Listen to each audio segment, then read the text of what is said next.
GR9 Telugu టీవీకి స్వాగతం. Fixed వేతన 18000 రూపాయలు.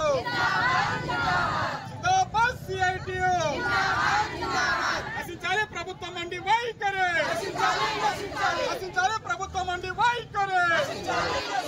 నశించాలి ప్రభుత్వం మండి వైఖరి. మానుకోవాలి ఆశా కార్యకర్తలపై బెదిరింపులను. మానుకోవాలి ఆశా కార్యకర్తలపై బెదిరింపులను. మానుకోవాలి ఆశా కార్యకర్తలపై బెదిరింపులను. పరిష్కరించాలి ఆశా కార్యకర్తల సమస్యలను వెంటనే.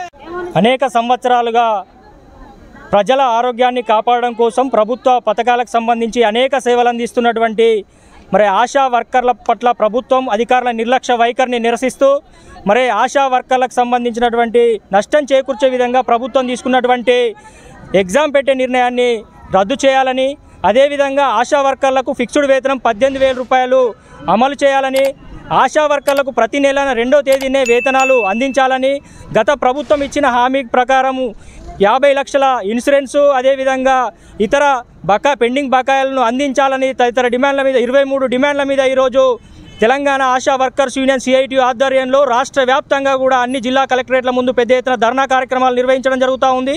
అందులో భాగంగా ఈరోజు CITU ఆధ్వర్యంలో రాజన్న సిరిసిల్ల జిల్లా కలెక్టరేట్ ముందు కూడా పెద్ద ఎత్తున ధర్నా నిర్వహించడం జరుగుతూ ఉంది.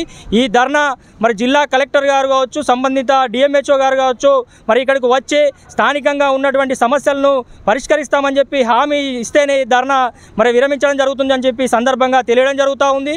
ముఖ్యంగా ప్రజల ఆరోగ్యాలను కాపాడడం కోసం అనేక సంవత్సరాలుగా తమ ఆరోగ్యాలను సైతం లెక్కకుండా పనిచేస్తున్నటువంటి ఆశా వర్కర్ల పట్ల గత ప్రభుత్వం నిర్లక్ష్యంగా వివరించింది.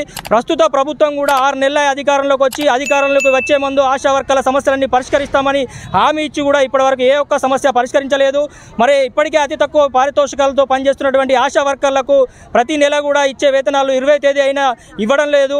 వారి కుటుంబాలను ఏ రకంగా పోషించుకుంటారని చెప్పి అడుగుతా ఉన్నాం. ప్రతి నెల ఈ 2వ తేదీన ఆశా వర్కర్లకు వేతనాలు అందించాలి. అదేవిధంగా గత ఎన్ని సంవత్సరాలుగా అనేక రోగాలకు వైద్య సేవలు అందిస్తున్నటువంటి ఆశా వర్కర్లకు సంబంధించి జ్ఞాపక శక్తిని పరిష్కరిస్తున్నామని చెప్పి ఎగ్జామ్ పెట్టే నిర్ణయాన్ని తీసుకొస్తా ఉన్నారు. నష్టం చేకూర్చే విధానాన్ని మేము వెంటనే రద్దు చేయాలని చెప్పి మేము డిమాండ్ చేస్తూ ఉన్నాం.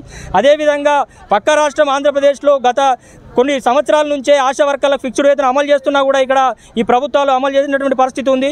కరోనా సందర్భంగా వరల్డ్ హెల్త్ ఆర్గనైజేషన్ WHOనే ఆశా కార్యకర్తల్ని గ్లోబల్ లీడర్లుగా పరిగణించి గ్లోబల్ లీడర్స్ అవార్డు ఇచ్చింది. కానీ ఇక్కడ ప్రభుత్వాలు మాత్రం ఆశా వర్కర్ల సేవలను ఇంతవరకు గుర్తించలేకపోతున్నాయి. ప్రజల ఆరోగ్యాన్ని కాపాడుతున్న వీరి ఆరోగ్యాలకు సైతం కనీసము భద్రత లేనటువంటి పరిస్థితి ఉంది. చనిపోతే కూడా ఎలాంటి ఇన్సూరెన్స్లు లేనటువంటి పరిస్థితి ఉంది. అనారోగ్యాల పాలవుతున్నటువంటి పరిస్థితి ఉంది. మనోవేదనకు పనిభారంతో అనేక ఇబ్బందులు ఎదుర్కొంటున్న పరిస్థితి ఉంది. కాబట్టి ఆశా వర్కర్లకు ఇన్సూరెన్స్, ప్రమాద బీమా సౌకర్యం 50 లక్షలు, మట్టి ఖర్చులు 50,000 ఇతర ప్రభుత్వం ఇచ్చిన హామీలన్నీ అమలు చేయాలని చెప్పి మేము డిమాండ్ చేస్తూ ఉన్నాము. లేని పక్షంలో పెద్ద ఎత్తున ఈ ఉద్యమాన్ని కూడా తీవ్రతరం చేస్తాము. ఇక్కడ చూసుకున్నట్లయితే రాజన్న సిరిసిల్ల జిల్లాలో ఉన్నటువంటి జిల్లా వైద్యాధికారి కూడా ఆశా వర్కర్ల పట్ల బెదిరింపులకు పాల్పడుతున్న పరిస్థితి ఉంది. ఈరోజు ఆశా వర్కర్లు తమ సమస్యలు పరిష్కారం కాకపోవడంతో ధర్నా కార్యక్రమం వస్తే కూడా రానివ్వకుండా అక్కడ పేస్టుల అధికారులతో అడ్డుకుంటున్నటువంటి పరిస్థితి ఉంది. అనేక రకాలుగా బెదిరింపులకు గురి చేస్తున్నటువంటి ధోరణి అవలంబిస్తున్నటువంటి పరిస్థితి ఉంది. ఈ రకంగా వేరేస్తే మాత్రం రాబోయే రోజుల్లో తీవ్రమైనటువంటి ఇబ్బందులకు గురవుతాయని చెప్పి తెలియజేస్తూ ఇప్పటికైనా ఆ విధానం మానుకోవాలి. జిల్లా కలెక్టర్ గారు వెంటనే ఆశా యూనియన్ ప్రతినిధులతో చర్చలు జరపాలి, సమస్యలను పరిష్కరించే విధంగా హామీలు ఇవ్వాలి. లేని పక్షంలో పెద్ద ఎత్తున మేము ఈ ఉద్యమాన్ని కొనసాగిస్తామని చెప్పి తెలియడం జరుగుతూ ఉంది.